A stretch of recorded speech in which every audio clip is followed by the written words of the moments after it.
Republican president পদপ্রার্থী Donald Trump খ্রিস্টান ধর্মাবলম্বীদের উদ্দেশ্যে বলেন, এই নভেম্বরে তাকে ভোট দিলে 4 বছরের মধ্যে তাদের আর ভোট দিতে হবে না। অবশ্য এর মাধ্যমে তিনি ঠিক কি বোঝাতে চেয়েছেন এ নিয়ে রয়েছে জল্পনা। নির্বাচনী প্রচারে এমন এক সময় তিনি এই বক্তব্য দিলেন যখন ডেমোক্রেটিক দলের প্রচারে ট্রাম্পকে গণতন্ত্রের জন্য হুমকি বলে অভিযুক্ত করে আসছে। তার এই বক্তব্যের পর প্রেসিডেন্ট জো বাইডেনের কাছে 2020 সালের পরাজয়কে উল্টে দেওয়ার চেষ্টা করে 2021 সালের 6 জানুয়ারি ক্যাপিটল ভবনে হামলা হওয়ার প্রসঙ্গটিও আবারও আলোচনায় আসছে। ফ্লোরিডার ওয়েস্ট পাম বিচে টার্নিং পয়েন্ট অ্যাকশন নামের একটি রক্ষণশীল গ্রুপের আয়োজন করা একটি অনুষ্ঠানে বক্তব্য রাখেন Trump.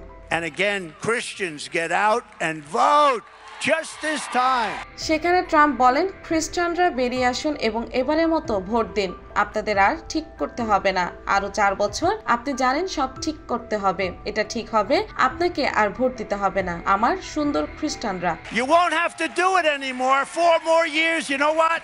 It'll be fixed. It'll be fine. You won't have to vote anymore, my beautiful Christians. I love you, Christians. I'm a Christian. তিনি আরো বলেন, আমি আপনাদের খ্রিস্টানদের ভালোবাসি। আমি একজন খ্রিস্টান। আমি আপনাদের ভালোবাসি। আপনাদের বের হতে হবে এবং ভোট দিতে হবে। 4 বছরের মধ্যে আপনাদের আর ভোট দিতে হবে না। আমরা এটা ঠিক করে ফেলবো।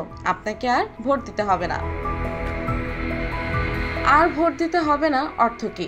এই বক্তব্যের মাধ্যমে ট্রাম্প আসলে কি বোঝাতে চেয়েছেন সেটা জানার জন্য ট্রাম্প মুখপাত্র স্টিফেন চিউইং এর সাথে যোগাযোগ করে রয়টার্স। তবে তিনিও ট্রাম্পের বক্তব্য নিয়ে পরিষ্কার কিছু বলতে পারেননি। তিনি শুধু বলেন, ট্রাম্প তার দেশের জন্য এবং দেশের মানুষের জন্য কাজ করতে চায়। সম্প্রতি তার উপর যে হামলা হয়েছে এমন ঘটনা যাতে আর কখনোই না ঘটে তার জন্য কাজ করবেন তিনি।